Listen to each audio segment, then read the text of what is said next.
नमस्कार, न्यूज 24 के खास कार्यक्रम आमने सामने में आपका स्वागत है। कोविड-19 इसने पूरे देश और दुनिया का रंग बदल दिया है। ये दुनिया पोस्ट कोविड-19 कैसी होने वाली है, क्या होने वाली है, इस पर मेरे साथ बात करने के लिए आज एक ऐसी पर्सनालिटी है जिसे कहा जाता है कि 50 अंडर 50 टॉप इन्फ्लुएंसर्स जिसे कहते हैं, जिसे माइंड कहते हैं, वैसे हैं मिस्टर रुचिर शर्मा।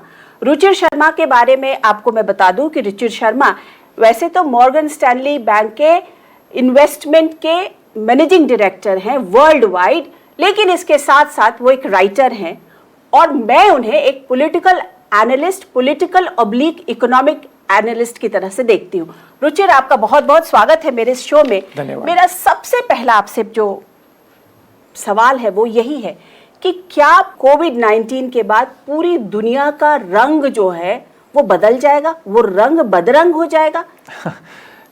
जब हम किसी क्राइसिस से गुजरते हैं तो हमेशा लगता है कि यही क्राइसिस पूरी वर्ल्ड को डिफाइन करेगी, पर ये जो हम दुनिया में हुआ है ऐसा पेंडेमिक, ये काफ़ी बार पहले हो चुका है। 1918 स्पेनिश इन्फ्लुएंजा जो हुआ था वो, उसके बारे में लोग बहुत बात करते हैं। उस टाइम पूरी दुनिया की जो पॉपुलेशन थी वो थी 1.5 बिलियन और कोई 50 से 100 मिलियन लोग मरे थे उसमें। पर उसके बाद जो 1920s था, ग्लोबल इकोनॉमी के लिए सबसे बड़ा इकोनॉमिक बूम उसके बाद आया था, अमेरिका का इकोनॉमिक बूम। तो जब हम किसी क्राइसिस में रहते हैं तो हमें लगता है कि ये क्राइसिस पूरी दुनिया को उल्टा सीधा कर देगी, डुबो देगी। हाँ, पर उसके बाद या तो लोग भूल जाते हैं या जो भी ट्रेंड्स थे क्राइसिस के पहले वो और एक्सेलरेट हो जाते हैं क्राइसिस के बाद। लेकिन लोग बहुत डरे हुए हैं रुचिर। हाँ, लोगों में आज की डेट में दहशत है, और सिर्फ हमारे देश की ही बात नहीं करें, पूरे वर्ल्ड वाइड अगर आप देखें तो इकोनॉमिक इश्यूज को लेकर के कि क्या होगा, क्या हमारा जीने का जो स्तर है, जो हम जिस तरीके के जीवन जीते हैं उसमें गिरावट आ जाएगी, क्या हमें खाने के लिए कुछ ही चीजें मिलेंगी, क्या हमारे रहने के लिए 2 कमरे का घर मिलेगा। तमाम ऐसी जो इनसिक्योरिटीज हैं वो अभी लोगों की बाहर आ रही है। नहीं, ये जो साल है बहुत ही मुश्किल साल होने वाला है हमारे लिए। जैसे अभी भी रिजर्व बैंक ऑफ इंडिया ने खुद एडमिट किया है कि 40 साल के बाद ये सबसे पहला साल होगा जहां इंडिया की इकोनॉमी गिरेगी, कॉन्ट्रैक्ट होगी। और कोई जो एस्टिमेट है वो बोलते हैं कि इंडिया की इकोनॉमी इस साल कोई 5 या 6% कॉन्ट्रैक्ट होगी। हाँ, और ये पोस्ट इंडिपेंडेंस हिस्ट्री में सबसे खराब साल रहेगा इकोनॉमिकली। तो इसमें कोई दो बात नहीं है कि ये साल बहुत ही खराब साल होगा इकोनॉमिकली।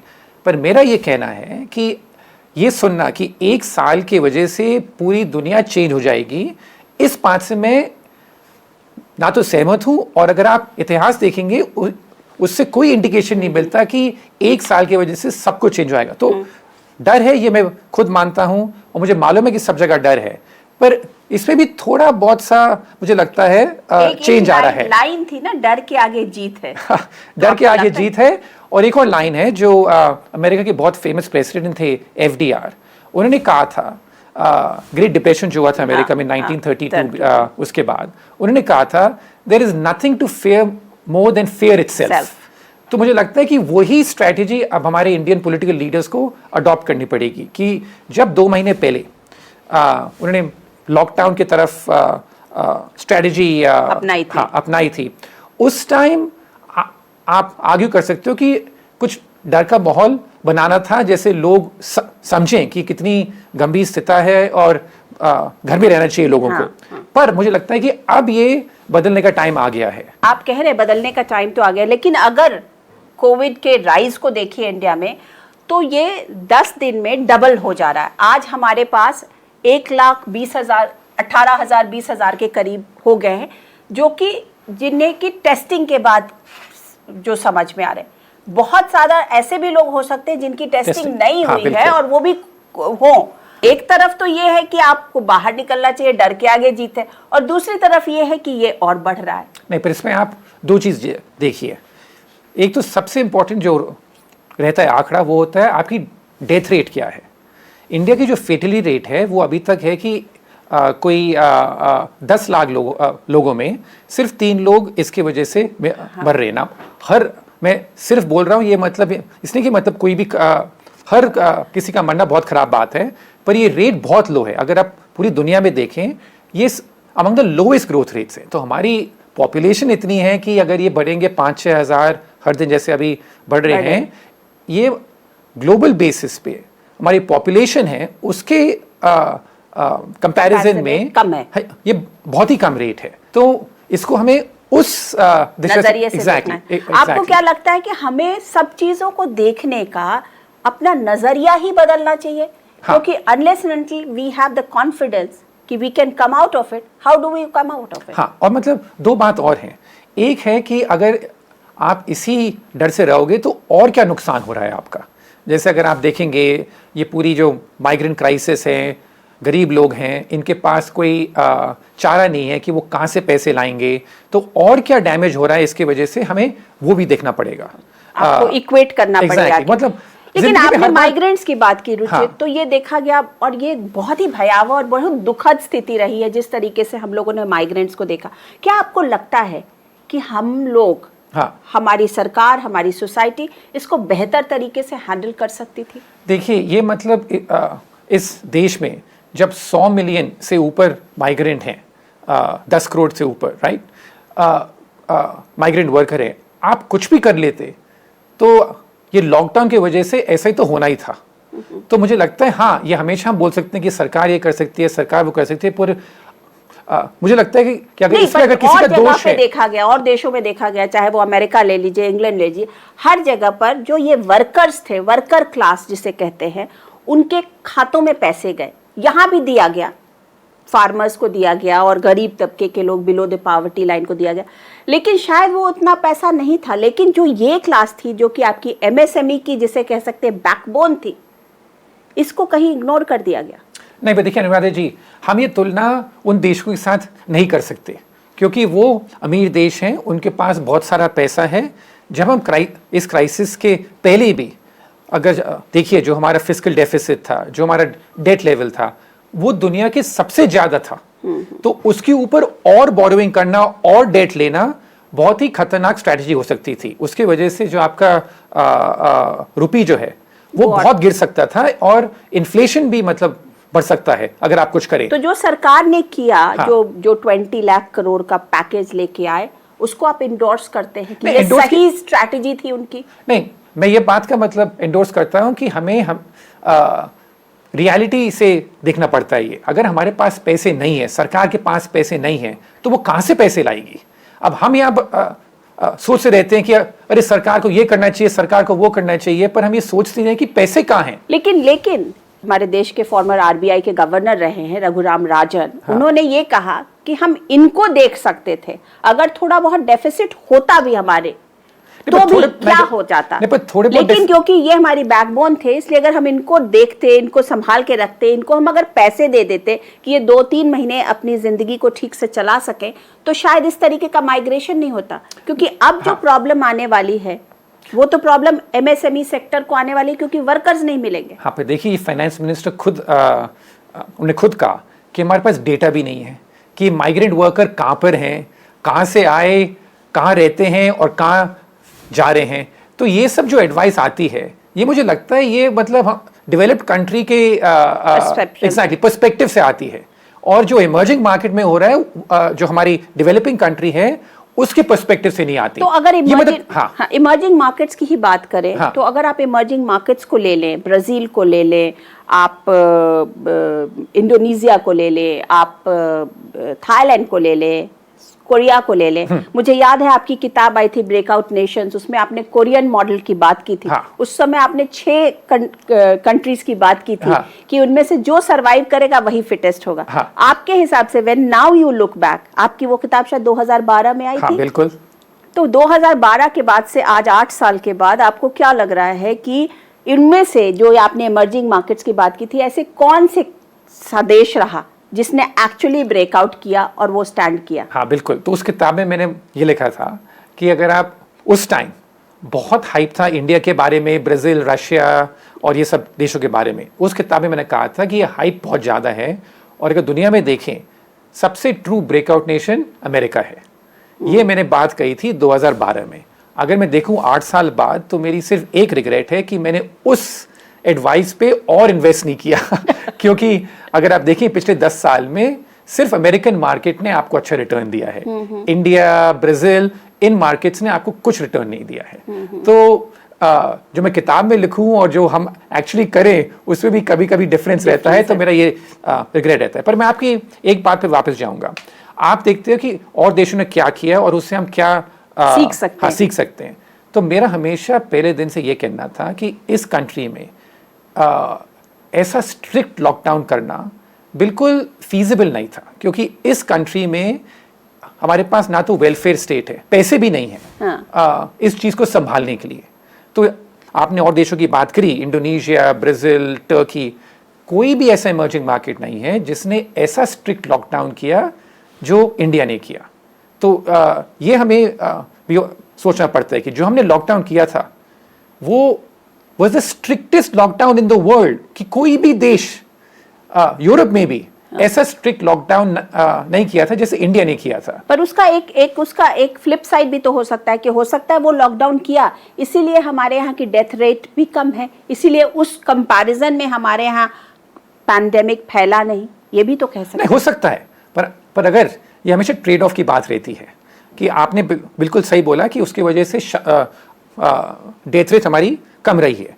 पर अगर आप चाहते हो कि हम लॉकडाउन भी करें सबसे स्ट्रिक्ट वर्ल्ड में और पैसा भी हमारे पास इतना हो कि वो अमेरिका जैसे स्टिमुलस करें कि सबके खाते में पैसा जाए, पर हमारा जो स्टेटस है वो है एक गरीब सॉर्ट ऑफ देश का, तो ये सब नहीं हो सकता ना। आप सब चीज नहीं कर सकते, आपको चूज करना पड़ेगा कि आप कौन हो और क्या कर सकते हो। आरबीआई ने एक स्टिमुलस का सेकंड पैकेज दिया, ये देखा गया कि आरबीआई ने पहले भी किया था, लेकिन इंडिया में खास करके बैंकिंग सेक्टर ने जो उसको स्टिमुलस दिया गया था कि ये पैसों को वापस से वो लगवाए, ये करे, वो हुआ नहीं। इनफैक्ट बैंक्स ने वापस जाके आरबीआई में ही वो पैसा रख दिया। तो एक्चुअली जो इकोनॉमी का जो चक्का जिसे कहते हैं वो कैसे चलेगा, वो आपको कैसे लगता है कि चलना चाहिए? ये मैं कहते आ रहा हूँ कि सबसे जो बेस्ट स्टिमुलस है वो है कि वो इंडिया काम पे वापस जाए, क्योंकि अगर वो नहीं हो पाएगा तो और कुछ आप नहीं कर पाओगे। हमारे पास पैसे नहीं हैं, ये बात हमें समझनी चाहिए कि जो हमारा फिस्कल डेफिसिट है वो ब्राजील को छोड़ के आज दुनिया में सारे इमर्जिंग मार्केट्स में से सबसे हाईएस्ट है। कोई 13-14% होगा हमारा फिस्कल डेफिसिट इस साल के एंड में, अगर सारा डेफिसिट देखिए स्टेट्स का, सेंटर का मिला के, सारे इमर्जिंग मार्केट्स में ये सेकंड हाईएस्ट है। हमारा जो डेट लेवल है, कितना हमने कर्जा ले रखा है, वो भी ब्राजील को छोड़ के सेकंड हाईएस्ट है सारे इमर्जिंग मार्केट्स को देखें तो। अगर हमारी ये स्थिति है, इसके ऊपर हम और कर्जा लें, ये अगर करेंगे, अगर ये करेंगे तो और प्रॉब्लम्स आएंगी हमारे पास। तो इसलिए हमें इस तरह से जो रिफॉर्म जो जिस 20 लाख करोड़ की बात की वो सही किया, क्योंकि फिर वो एक लॉन्ग टर्म रिफॉर्म्स की बात है। आप नहीं, मतलब ये बात कि इससे कुछ ज्यादा हो सकता था, इस बात से मैं सहमत नहीं हूं। अगर सरकार और पैसे दे सकती थी तो वो देती, पर सरकार को भी ये मालूम है कि अगर वो और पैसे दे तो उसके क्या कॉन्सिक्वेंसेस हो सकते हैं। वो रेटिंग एजेंसी बैठी है बाहर, वो बोल रहे हैं इंडिया को कि अगर तमाम लोग ये बोल रहे हैं कि अरे रेटिंग एजेंसीज की बात, पहले बचोगे तब तो रेटिंग एजेंसी की बात होगी। रेटिंग एजेंसी तो सिर्फ एक इंडिकेशन है, उनको छोड़िए आप।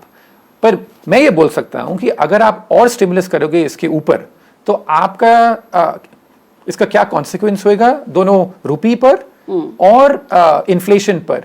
इस पर आप काफी मतलब क्लियर इफेक्ट होगा।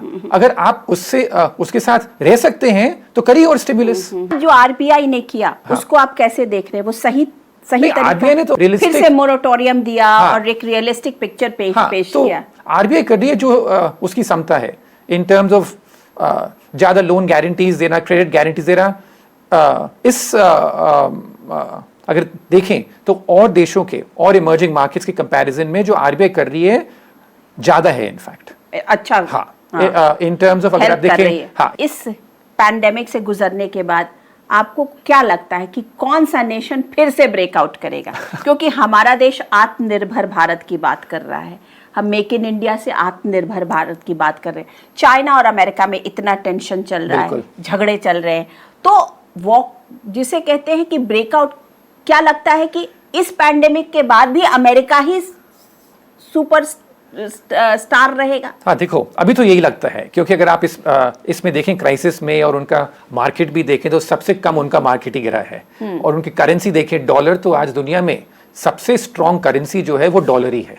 तो अभी तो ये लगता है। पर मैं इंडिया के बारे में एक चीज़ कहूँगा कि अभी हमें पूरा मालूम नहीं है कि क्या एग्जैक्ट रिफॉर्म होगा और क्या होगा। पर अगर आप इंडिया की हिस्ट्री देखें तो हर 10 साल इंडिया में कुछ क्राइसिस होती है, और वो क्राइसिस ज़्यादातर हमें पॉजिटिव मोमेंटम देती है रिफॉर्म्स के लिए। तो मैंने आपको कहा था अभी कि इस साल जो है हमारी जीडीपी लगता है कोई 5% घटेगी। हाँ। लास्ट टाइम हमारी जीडीपी इतनी घटी थी 1979 में थी।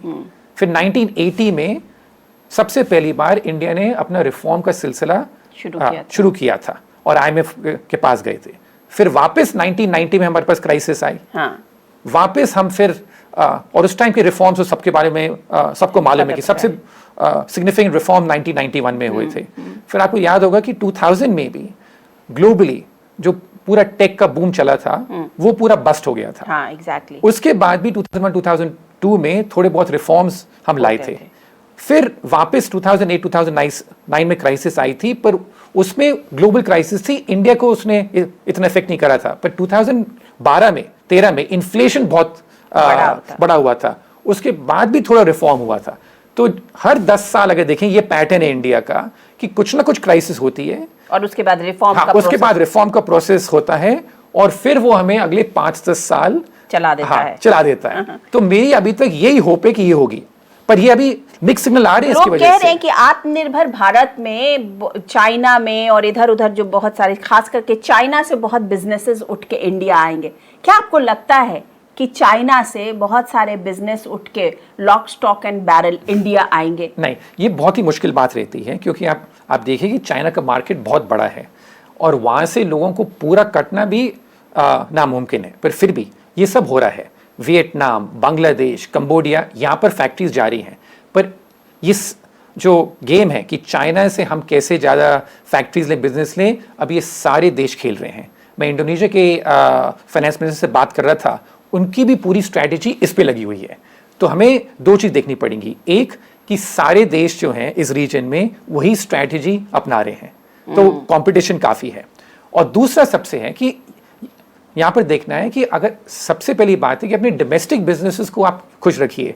अगर आपका माइंडसेट ही रहेगा कि गवर्नमेंट बिजनेस में बहुत इंटरफेयर करे और माइंडसेट ही सोशलिज्म है, तो वो फॉरेन कंपनीज को कहाँ लाएगा इधर? तो आपको लगता है कि जो हमारे यहाँ की जो सोशलिस्टिक पॉलिसी या पैटर्न है, आगे दौड़ पीछे छोड़, ये इससे हमें निकलना पड़ेगा, तभी हम आत्मनिर्भर बन पाएंगे? एब्सोल्युटली। ये सोशलिस्ट और स्टैटिस्ट जो माइंडसेट है ये चेंज होना है।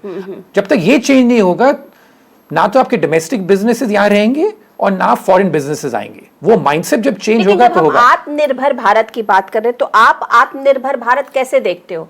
क्या देखते हो? क्या हम इनवर्ड लुकिंग हो जाएंगे? क्या हमें ये समझ में आ जाएगा कि इंडिया ही हमारा पूरा मार्केट है, यहीं पे खाओ, यहीं पे बनाओ, यहीं पे पकाओ, यहीं पे खत्म करो? हाँ, ये जो स्लोगन है अभी, इस पर मेरे ख्याल से गवर्नमेंट की स्ट्रैटेजी पूरी क्लियर नहीं है। तो जो सरकार कह रही है वो काफ़ी देशों में हो रहा है। वो जैसे मैंने कहा, ये टेक्निकल टर्म है डीग्लोबलाइजेशन, पर यह है कि सब देश देख रहे हैं कि उनकी ही देश में कैसे ज़्यादा प्रोडक्शन बढ़े और जो कंजम्पशन है उसके पास कितना प्रोडक्शन रहे। ये जो स्ट्रैटेजी है, बहुत देश ये माइंडसेट चेंज हुआ है और ये चेंज पिछले 10 साल से हो रहा है, इंडिया में भी। पर इस क्राइसिस ने उस प्रोसेस को ज़्यादा एक्सेलरेट करा है। पर अभी ये देखना है that we have to mix and match it. तो डू यू सी दिस कि ये मेक इन इंडिया ही जो है इज आत्मनिर्भर भारत? हाँ, तो मेरे ख्याल से make in India but also make for India, which is that अगर कि हमें देखना है कि जो सारे गुड्स हैं जो हमारे लोग कंज्यूम करते हैं, वो अगर फॉरेन गुड भी हों, उनको इंडिया में कैसे प्रोड्यूस किया जाए। तो मैं उस नज़रिए से ये देखता हूँ, ये मेक फॉर इंडिया का ज़्यादा है जैसे मेक इन इंडिया में, क्योंकि मेक इन इंडिया हम सब इंडिया में बनाएं और कुछ इम्पोर्ट नहीं करें, ये तो 1970s की बात हो गई। हाँ, पर थोड़ा चेंज इस पर लाना पड़ेगा। मैं ये बिल्कुल बात से सहमत हूँ कि वर्ल्ड चेंज हो गई है। तो जो पूरा जो आपने बात करी ब्रेकआउट नेशंस की, कोरिया, ताइवान, इनका पूरा मॉडल रहता था दैट आप एक्सपोर्ट करो और उस एक्सपोर्ट से आपकी आमदनी आए और आपका आपका इकोनॉमिक अब डेवलपमेंट बढ़े। अमेरिका और चाइना के बीच में इतना टेंशन है, ऑफ कोर्स ट्रम्प का इलेक्शन है, उसके बिल्कुल। कारण भी ये हाइप्ड अप है, लेकिन आपको अल्टीमेटली लगता है कि कुछ होगा दोनों के बीच में, या ये सिर्फ रोज की न्यूज के लिए देने के लिए, हेडलाइंस देने के लिए ये चीजें हैं? यहाँ पर एक चीज है, अभी तो इलेक्शन है नवंबर में और बहुत ही टाइट इलेक्शन है। अगर आप देखें तो वहां पर 50-50 इलेक्शन है। यूएस का इलेक्शन बहुत टाइट है। अगर आप बेटिंग ऑड्स देखें कि सट्टा मार्केट में क्या लोग बोल रहे हैं, तो बोल रहे हैं ये बहुत टाइट इलेक्शन है, 50-50 इलेक्शन है। तो इस टाइट इलेक्शन में तो वो तो चलेगा, पर ये लॉन्ग टर्म पिक्चर ये है that this is the new cold war.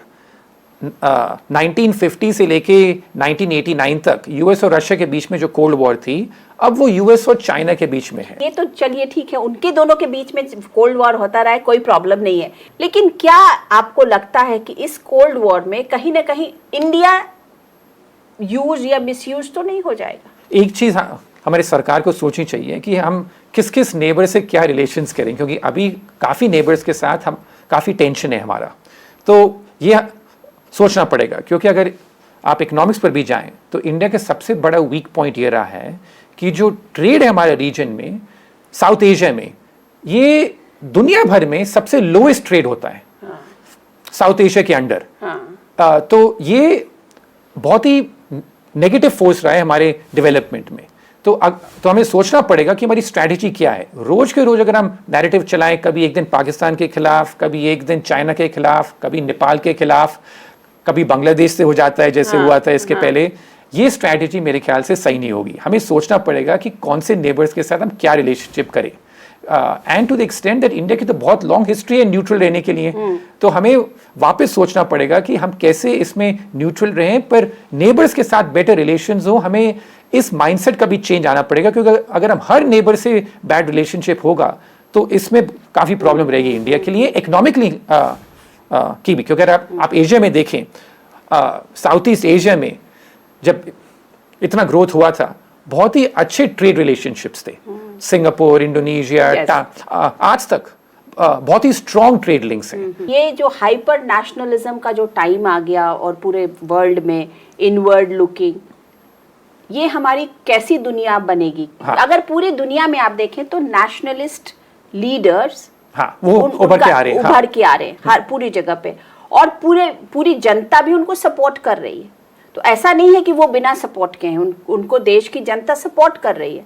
आप हर जगह देख लीजिए, नेशनलिस्ट लीडर्स और नेशनलिज्म का उत्थान है, चढ़ रहा है। हाँ। तो उसमें हमारी दुनिया कैसी होगी? जो हम एक वर्ल्ड देखते थे, वन वर्ल्ड, वो खत्म हो गया। हाँ बिल्कुल। एक ये कहावत है इंग्लिश में, that history doesn't repeat itself, it rhymes. कि एग्जैक्ट रिपीट नहीं होगा पर वो पैटर्न रहते हैं। तो ग्लोबलाइजेशन का जो सिलसिला है वो खत्म हो गया है। ग्लोबलाइजेशन का सिलसिला, लेकिन पर ये इसका रिलेटेड है। ये नेशनलिज्म का राइज ग्लोबलाइजेशन का सिलसिला खत्म होने से रिलेटेड है। जब आप रिफॉर्म्स के प्रोसेस में आते हो तो आपको तमाम लोगों से आपको दोस्ती तो करनी पड़ेगी। हाँ, गिव एंड टेक होगा तभी तो रिफॉर्म्स होगा। हाँ। सिर्फ इनवर्ड लुकिंग रिफॉर्म्स तो हो नहीं सकता हाँ। है।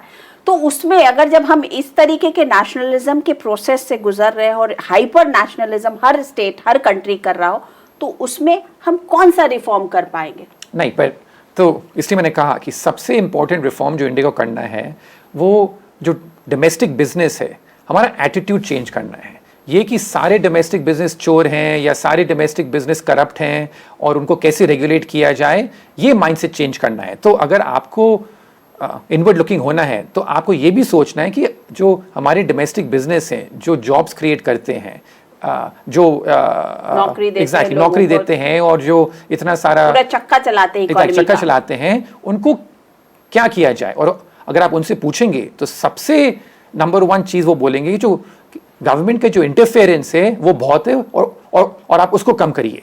तो आपने बिल्कुल सही बात की दैट हमें देखना है कि क्या रिफॉर्म्स करें। ये जो बिजनेसेस हैं ये करप्ट क्यों होते हैं?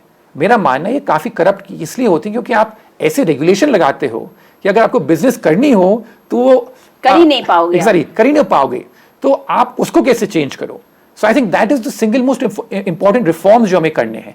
दुनिया बदल गई है, ग्लोबलाइजेशन का सिलसिला खत्म है और ये कि आप एक्सपोर्ट की आमदनी से बढ़ पाएं, ये सब चेंज हो गया है। तो ये देखने की जो 1990s की स्ट्रैटेजी थी, 2000s की स्ट्रैटेजी थी, इस माहौल में आप नहीं अडॉप्ट कर पाओगे। तो चेंज लाना है, पर अगर आपको डोमेस्टिक बिजनेसेस पर ज़्यादा रिलायंस है और डोमेस्टिक मार्केट पर ज़्यादा रिलायंस करना है, तो your attitude towards these businesses has to change. चलिए, thank you Ruchir, thank you so much for speaking to us.